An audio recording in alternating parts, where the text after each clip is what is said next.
You start 10 things and finish none, and every time you swear you'll do it differently, but somehow you still end up staring at the same graveyard of half-done projects and wondering what is wrong with you.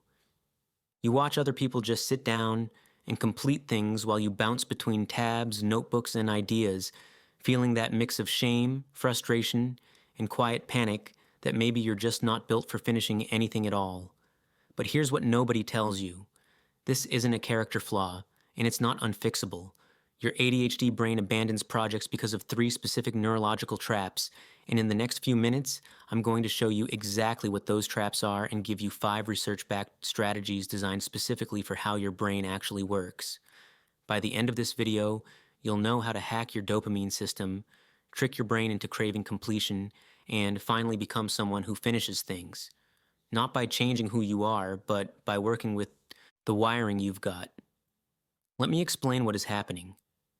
Dopamine is the brain's currency of motivation and reward. It is what makes you feel excited, focused, energized. It is what tells your brain, this matters, keep going. In a neurotypical brain, dopamine flows steadily. There are enough receptors to catch it, enough baseline levels to sustain motivation even when a task gets boring or hard. But in an ADHD brain, dopamine levels are chronically low. There are fewer receptors to receive it, and the baseline supply is not enough to keep you engaged when the excitement fades. So your brain does what it has to do. It goes hunting for dopamine. It seeks out novelty, because newness triggers a dopamine surge. The surprise of something different, the anticipation of a potential reward. These things light up your brain like fireworks. That is why starting a new project feels so good. That is why the first few hours or days are intoxicating. Your brain is flooded with dopamine, and suddenly you have all the focus and energy you have been craving. You feel like yourself. You feel alive. But here is the problem. That dopamine boost does not last. Once the novelty wears off, once the task becomes familiar or repetitive or hard, the dopamine dries up. And when the dopamine is gone, so is your ability to focus, to push through, to care. This is not a motivation problem. This is a neurochemical problem. Your executive functions, the brain systems responsible for planning, organizing, sustaining effort, filtering distractions, they all rely on dopamine to work properly. When dopamine is low, those systems falter. You sit down to work on the project and your brain just will not cooperate. It feels like trying to run through mud. It feels like trying to care about something that your nervous system has decided does not matter anymore. And the worst part is the guilt. The voice in your head that says, you are a failure, a flake, someone who commit to anything. The shame that creeps in every time you see the abandoned project, every time someone asks how it is going and you have to lie or deflect or admit that you gave up again. You start to believe that there is something fundamentally wrong with you, that you are broken, that you will never be the kind of person who finishes things. But you are not broken. Your brain is just playing by different rules. And once you know the rules, you can start to play the game in a way that actually works for you. Let me show you why your brain abandons projects. There are 3 traps that almost every ADHD brain falls into, and you need to recognize them if you are going to escape them. The first trap is the boring middle. Every project has a middle phase, and it is almost always boring. The initial excitement is gone. The end is still too far away to feel real. You are stuck in the repetitive, unglamorous work of actually doing the thing, and your brain hates it because your brain needs stimulation to function, and the middle phase offers none. It is all slog and no reward, so your brain checks out. It starts looking for something new, something that will give it the dopamine hit it is starving for. And before you know it, you have moved on to the next shiny idea, leaving the last one to rot. The second trap is overwhelming scope. You start with big, ambitious plans because your brain loves the dopamine rush of imagining something epic. But then you look at everything you actually have to do to make it happen, and it feels impossible. Your executive functions are supposed to help you break big tasks into small steps, but remember, those functions are unreliable when dopamine is low. So instead of seeing a clear path forward, you just see a mountain of work. And because your brain cannot figure out where to start or how to sequence the steps, it freezes, it shuts down, and the project dies before you even get to the middle. The third trap is the absence of immediate rewards. Your brain does not care about long-term gratification. It does not care that finishing the project will feel great in 3 months. It cares about what feels good right now. And if the task you are doing right now does not offer any immediate reward, your brain decides it is not worth the effort. This is not immaturity. This is how the ADHD reward system works. The dopamine pathways in your brain are wired to respond to quick, intense hits, not distant, abstract promises. So if you are trying to motivate yourself with thoughts of future success or pride or accomplishment, your brain is just not buying it. It needs something now. And if you cannot give it that, it will find something else that can. These 3 traps, the boring middle, the overwhelming scope, the lack of immediate rewards, they are why you cannot finish things. They are why every project feels like it has an expiration date. And they are why you feel like you are stuck in a cycle you cannot break. But here's the truth. You can break it. You just need to stop trying to force your brain to work like a neurotypical brain and start designing systems that work with your actual wiring.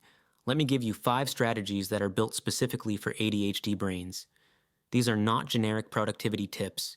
These are tools that account for your dopamine deficit, your executive dysfunction, and your need for novelty and immediacy. These are tools that will help you become someone who actually finishes things. The first strategy is temptation bundling. This is where you pair a boring task with something your brain loves. You make the middle phase dopamine rich by layering in pleasure. If you need to write a report, you only let yourself listen to your favorite playlist while you write.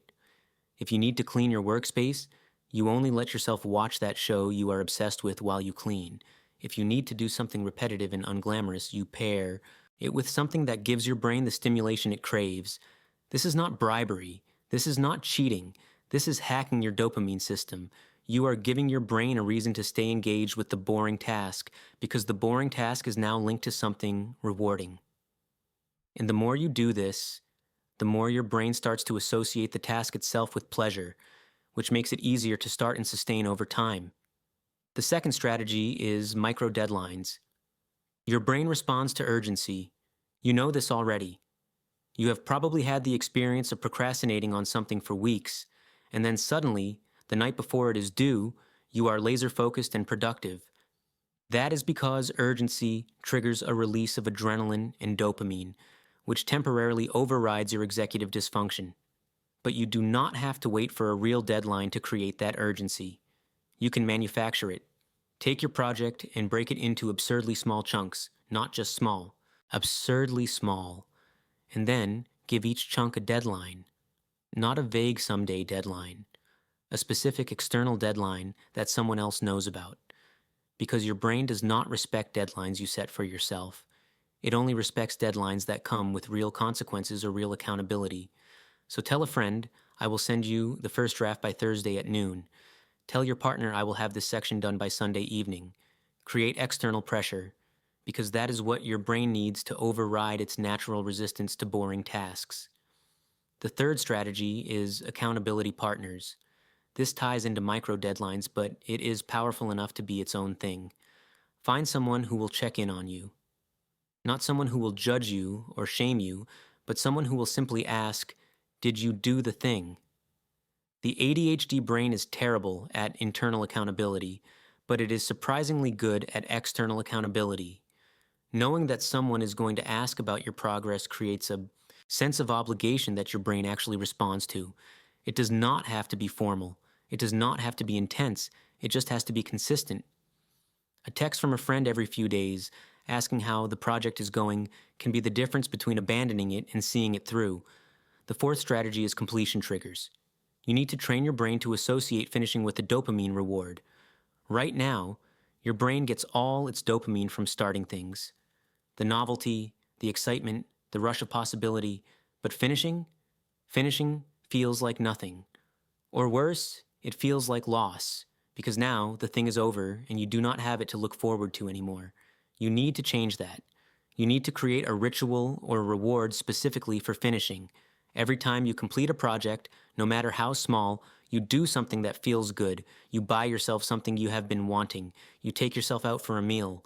You share your accomplishment with someone who will celebrate you. You make finishing feel like an event.